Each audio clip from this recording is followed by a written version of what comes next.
Continuando, risco de um ativo individual. Então, nós imagina um ativo A e um ativo B. Lembrando que pode ser uma casa, pode ser uma ação, pode ser uma empresa em funcionamento, projeto de investimento. Então, vamos imaginar uma ação para ficar um pouco mais fácil. A ação A oferece um retorno num cenário pessimista de 13. A ação B de 7. Então, nós estamos lendo esse quadrinho aqui. No cenário mais provável, as duas ações oferecem 15 de retorno. E no otimista, as duas oferecem... a ação A oferece 17% de retorno e a ação B oferece 23% de retorno. Essa análise que eu estou mostrando para vocês, ela é feita antes da decisão de optar pela ação A ou pela ação B. Isso é feito com base em história de retornos das empresas e com base em expectativas de retorno. Essas expectativas elas são calcadas lá no que a gente estuda e aprende sobre planejamento financeiro. Várias técnicas, mas enfim, aqui agora não é o objetivo. Mas se você fizer a média de cada um desses dois ativos, A e B, você vai chegar ao mesmo, a gente chama de retorno esperado. Né? Retorno esperado do ativo A é 15%. Por quê? Porque a média é simples, 13 mais 15 mais 17 dividido por 3 dá 15. A média de B também é 15, 7 mais 15 mais 23 também dá 15.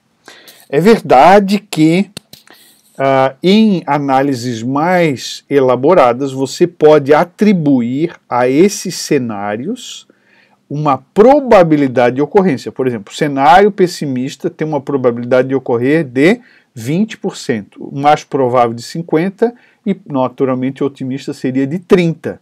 Então, se você tem essa diferença de ponderação, os resultados não são diferentes, mas aqui, nesse primeiro passo, a gente não colocou a ponderação.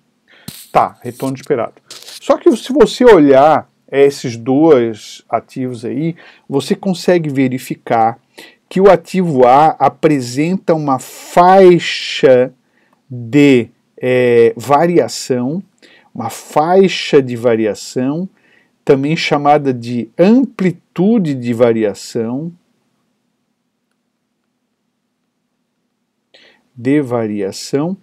de 4 pontos percentuais, ou seja, o retorno pessimista ao otimista, você tem 4 pontos percentuais de diferença aqui, 17 menos 13 dá 4.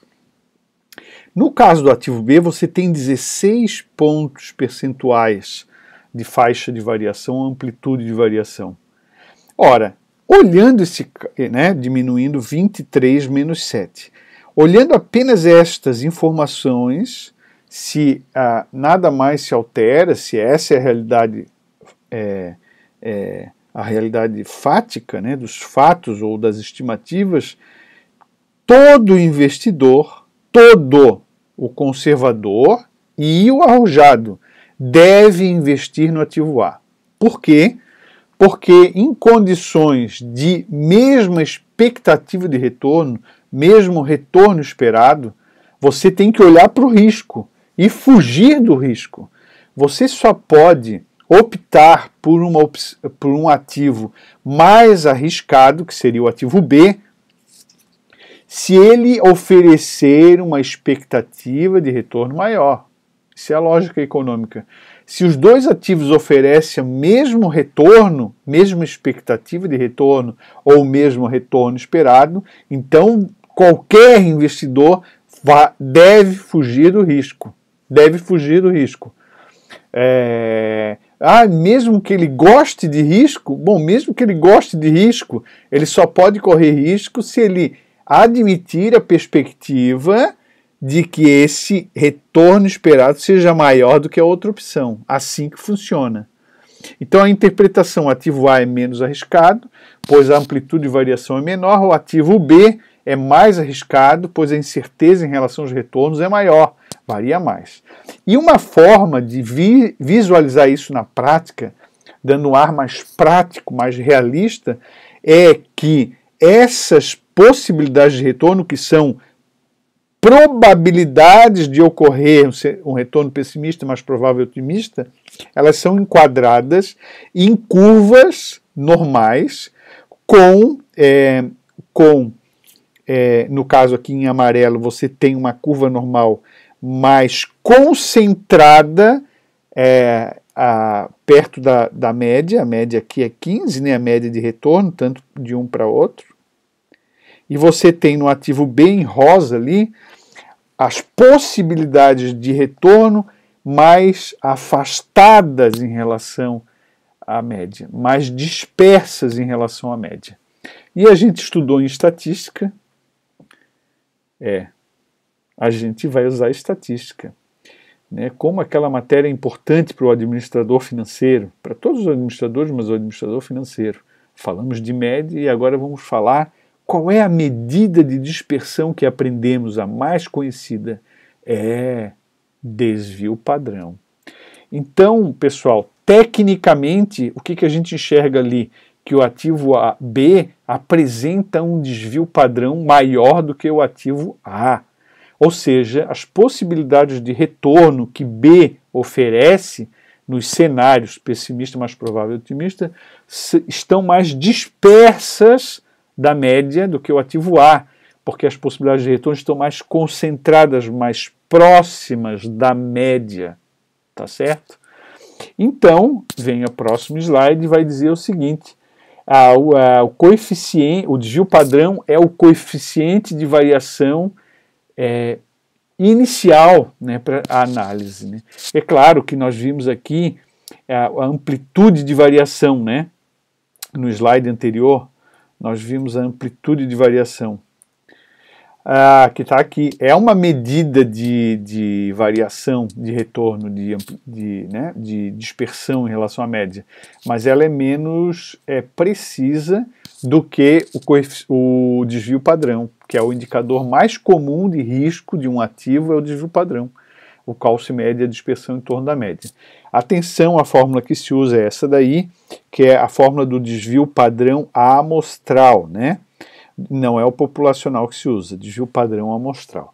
Então a gente pega cada número, diminui da média, soma todos eles e eleva ao quadrado, divide por n, que é o número de casos. No caso aqui seria 3, pessimista, mais provável otimista, e extrai a raiz quadrada, né? Bom, essa é uma medida de dispersão absoluta. Essa é uma medida absoluta.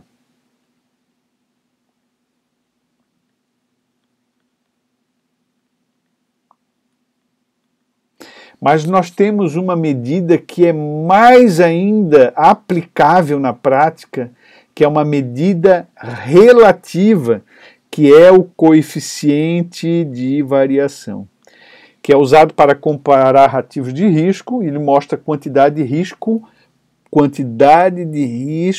por unidade de retorno. Você relativiza o desvio padrão em função da expectativa de retorno ou do retorno esperado. Então aqui o coeficiente de variação já é uma medida relativa de risco. Tanto um quanto o outro são medidas de risco. Veja, o coeficiente de variação, então a gente divide o desvio padrão calculado pelo retorno. Essa compreensão é essencial para você conseguir diferenciar as opções. E esse exercício, eu faria um vídeo especificamente para fazer essa explicação, logo adiante, logo em seguida. Então vejam só o valor esperado e o retorno de uma ação numa situação aqui mais específica. Você tem agora um cenário pessimista com 25% de chance de ocorrer, mais provável com 50% e otimista com 25%. Você tem aqueles mesmos retornos que vimos, 13, 15 e 17. Quando você pondera 25, ponderar significa um pelo outro. 25 vezes 13, 3 e 25, 50 vezes 15, 7,50. 25 vezes 17, 4,25. Soma, você tem um retorno esperado de 15%. E aqui nós temos um exemplo